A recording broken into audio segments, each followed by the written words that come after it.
حکایت۔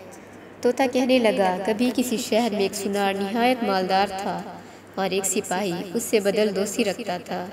اس کی آشنائی کو سچ جانتا تھا۔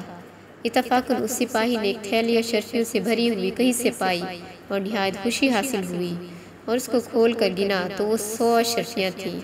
وہ سپاہی تھیلی لیے ہوئے خوشی سے سنار کے پاس گیا اور کہنے لگا، میرے بخت اچھے تھے جو بے رنج و محنت اس قدر زرِ راز سے میں نے پایا۔ حاصل کلام وہ تھیلی اس سنار کو سونپی اور یہ بات کہی کہ بھائی، یہ میری امانت ہے، اپنے پاس رہنے دے، جب چاہوں گا لے لوں گا۔ بعد کئی دن کے اس تھیلی کو سنار سے سپاہی نے طلب کیا۔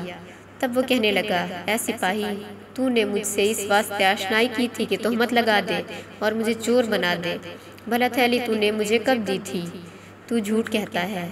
کیا خوب، اب تو یہاں سے جا اور کسی بڑی مالدار پر تہمت لگا، جس کے سبب سے کچھ مزہ اٹھاوے، اور غریب کے ستانے سے کیا پاوے گا۔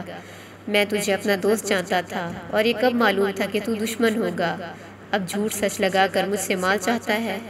مثل مشہور ہے، الٹا چور کوتوال کو ڈانٹے، جھوٹے کے آگے سچا رو مرے۔ آخرکار اس سپاہی نے بنا چاری قاضی کے پاس جا کر فریاد کی اور یہ حقیقت اس سے منہ بامنہ کہی۔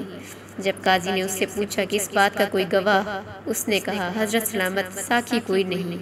قاضی نے عقل سے معلوم کیا کہ یہ قوم سنار کی دغا باز ہوتی ہے۔ کچھ تعجب نہیں کہ اس سنار نے خواہ مخواہ دغا بازی کی ہوگی۔ اس احتمال پر قاضی نے سنار اور اس کی جورو کو بلا بھیجا اور ہر چند دلاسا دے کر پوچھا۔ انہوں نے سوائے انکار کے ہرگز اقرار نہ کیا۔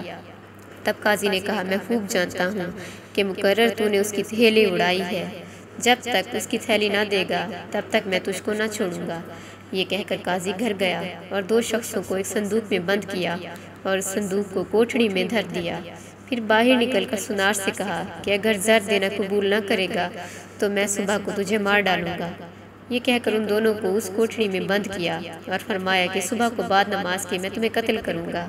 یہ کہہ کر قاضی اندر گئے اور وہ دونوں اسی جگہ قید رہے۔ جب آدھی رات گزری تب اس کی جورو نے کہا، اگر تو نے اس کی تھیلی لی ہے تو مجھے بتا دے کہاں رکھی ہے، اور نہیں تو اسی تھیلی کے ساتھ ہماری جان جاوے گی۔ یہ قاضی بغیر ہتھیلی لیے تم کو ہرگز جیتا نہ چھوڑے گا۔ تب اس سنار نے کہا کہ فلانی جگہ جہاں میری چارپائی بچھی ہے وہیں وہ تھیلی گڑی ہے۔ یہ بات ان دونوں شخصوں نے کی کہ جو قاضی جی نے واسطے دریافت کرنے کے اس سنارن کی کوٹھڑی میں سپاہی اور سپاہی کی جورو کو بند کیا تھا، سو انہوں نے سنار اور سنارن کی باتیں اپنے کانوں سے سنی تھیں۔ اتنے میں صبح ہوئی، جب قاضی نے ان چاروں کو کچہری میں بلوایا اور ان دونوں شخصوں سے پوچھا کہ سچ کہو، رات کو ان دونوں نے کیا باتیں کی۔ تب قسم کھا کر سپاہی نے جو سنا تھا کہہ سنایا۔ قاضی نے اسی جگہ سے وہ تھیلی اپنے لوگوں کے ہاتھ منگوا کر سپاہی کے حوالے کی اور سنار کو دی۔ طوطے نے تب یہ خجستہ سے کہا، اگر زرگر اپنا حال جورو سے نہ کہتا تو مارا نہ جاتا۔ خیر، اب سدھاریے اور اپنے معشوق سے ملیے۔ خجستہ نے سنتے ہی چاہا کہ اپنے تئیں اس کے پاس پہنچاوے۔ اتنے میں نور کا تڑکا ہوا اور مرغ بولا۔ جانا اس کا اس روز بھی موقوف رہا۔